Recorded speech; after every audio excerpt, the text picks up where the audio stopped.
Hi everyone, Comic Reviewer here. This time reviewing on the Santa Claus 3, The Escape Clause. Now, the Santa Claus 3, The Escape Clause is a 2006 Christmas comedy film, as well as being the final film in the Santa Claus film series and the ending point to the Santa Claus series.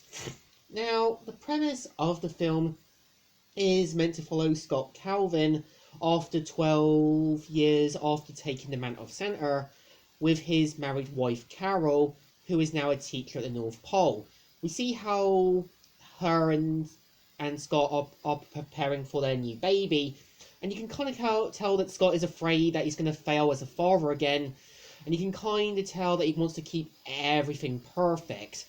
And we kind of see at the same time that he has to deal with not only his in-laws, but also the troublemaking nuisance Jack Frost, who is meant to be annoyed and jealous that he doesn't have his own holiday, and it's kind of implied that he's an outcast to the other legendary figures, and it's even implied that him and Father Time do have more of a history. So I feel Jack Frost isn't a great villain, but I think at least Martin Short does him some justice. Like, you can kind of tell he's got a trick up his sleeve and wants to kind of get the role of Santa and learns more about the escape clause, which is implied to have been used as a more recent failsafe in case anything happens. And I think for the most part, I would say, well, the film works at times. It shows you how, people kind of deal with newer responsibilities, old ones coming back. And you can kind of tell that, Carol's parents do try their best to kind of be in the supporting role. And it is kind of suggested in the second film that Carol's parents might have actually divorced. But here, they seem to have a more normal relationship. And I think for the most part, I would say that's the thing. I don't think the film needed anything big and epic.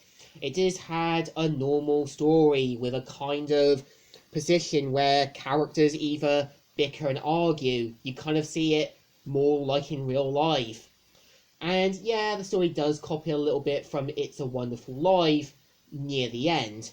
And I think for the most part, I would say the film isn't really perfect. Like, it's got a bit of a slow-paced story. Nothing's really gone full up the extreme, and still trying to be what the other two Santa Claus films were. I think for the most part, I would say, if I was to make the film, I would have had the previous Santa's wife, the old Mrs. Claus, wanting revenge on Scott Calvin for what happened to her husband, and removing her from a higher position.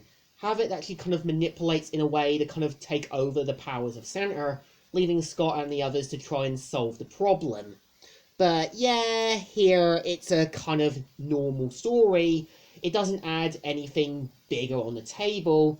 And I think despite the negative reviews, it's not that bad. It's average, but not perfect. And since you've got Curtis, played by Spencer Burston, as the new kind of arch-elf, this kind of implied that Bernard either got older and either retired and gave the position to Curtis after he proved himself in the second film, which kind of implies that elves might age slower than humans.